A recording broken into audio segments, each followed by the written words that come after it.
One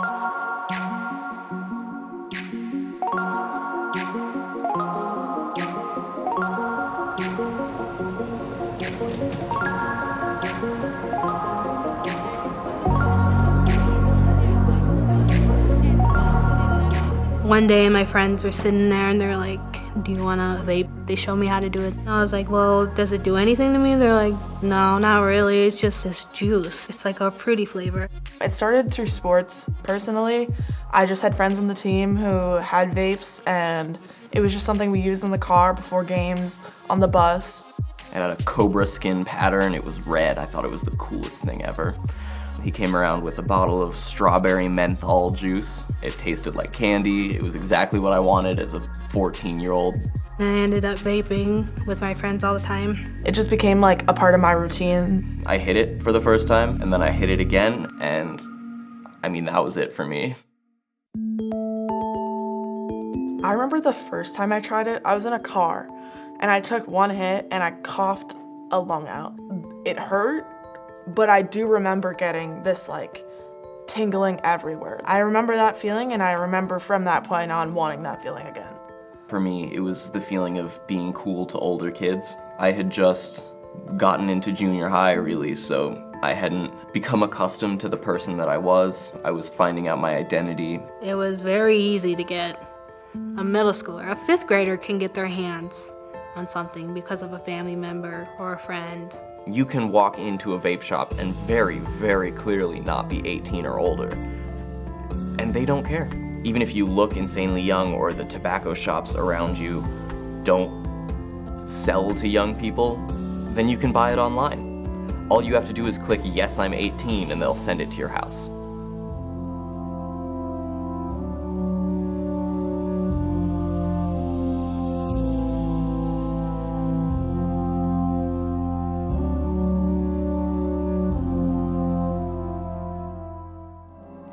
Of course, my whole life I had been raised, cigarettes are awful. That whole movement, our generation was supposed to be the generation that ended smoking. I would talk to people about vaping and be like, oh God, I would never do that. Like, that's disgusting. With a vape in my pocket. It's not like I ever would have been the type to smoke a cigarette. Vaping was just an easy alternative because, it smelled good. Like, it tasted good.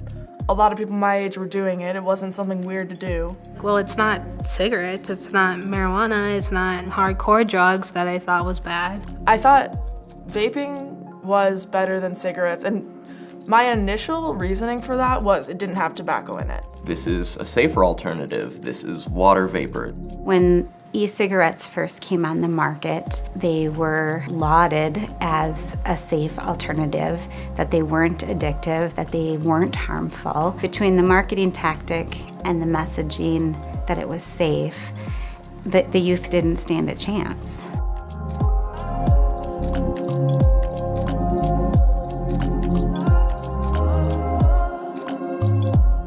We've worked a lot on the cigarette epidemic, and we've worked a lot on people quitting cigarettes, but then you bring up a new device with the same chemicals, but it smells good, tastes good, feels good.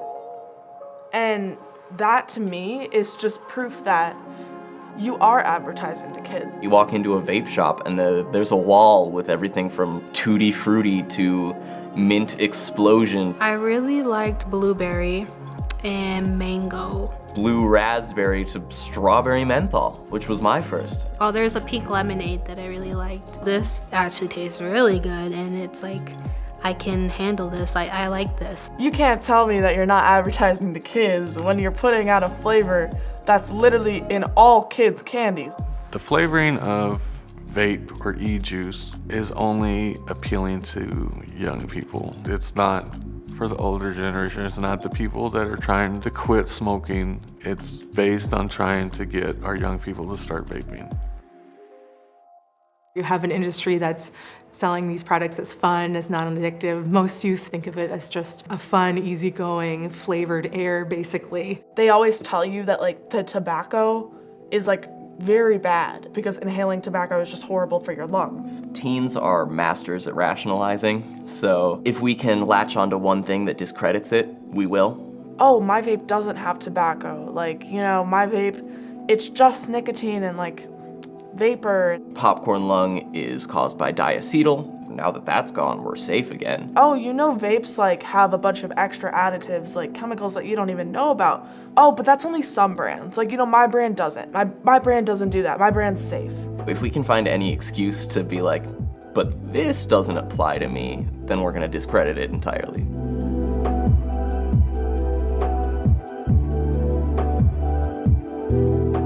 Right now what we're seeing is 1 in 4 11th graders in Minnesota using e-cigarettes and more than 10% of 8th graders. And that's a rate that's nearly doubled in the last 3 years. Kids are vaping in school, out of school, literally everywhere. I don't think there's ever one kid that's never at least tried it in their life right now.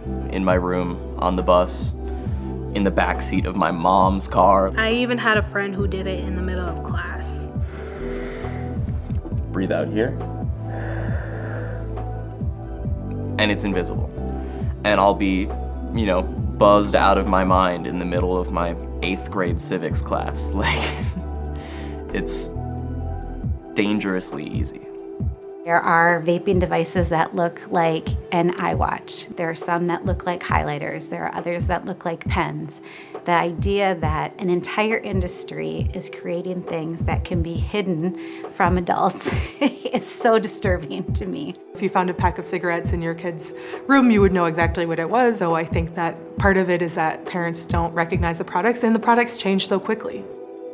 Many students have asked, well, what's worse, smoking a cigarette or vaping? Depending on the device they're using, the nicotine concentration can be much greater than a standard pack of cigarettes. Hitting it once or twice, like, it's not just once or twice.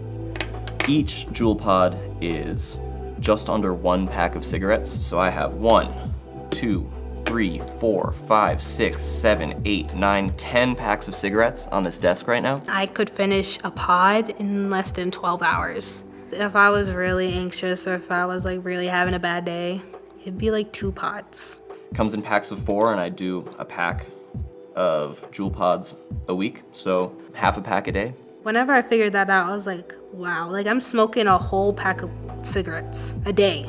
It's a huge amount of nicotine, and it's delivered in a way where you can have continuous puff and dosage. So there's not one cigarette and you're done. We find that kids are using these products continuously.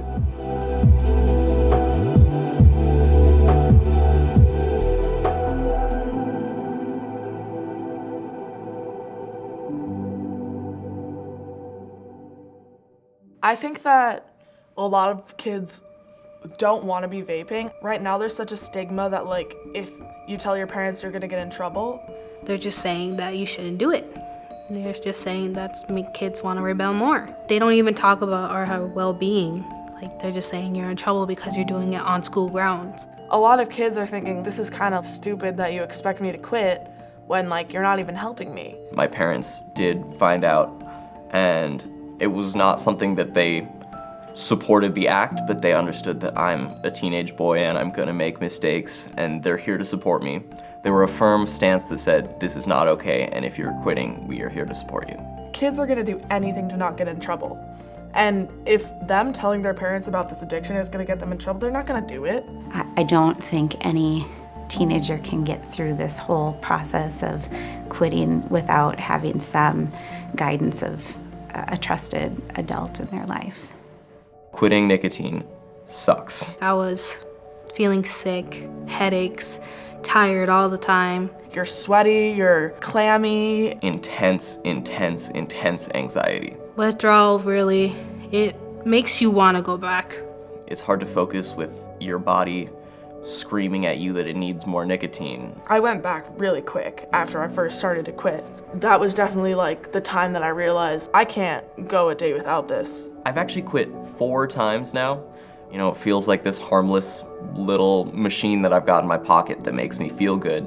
But as soon as you have to quit, you realize that it's a lot more sinister than that. We know that there is a huge health crisis facing our kids, and we can't stand by and let it happen. I think we'll be decades from now before we really realize the full long-term effects of e-cigarettes on the developing body. Legislation is a good first step. in terms of limiting the flavors that these devices have, but there are loopholes in legislation. There always are. It's going to take more than just that to curb the epidemic. It's the same way that commercial tobacco used to be. Now they got them addicted to vaping, and now they think that they'll be able to have a long run with that.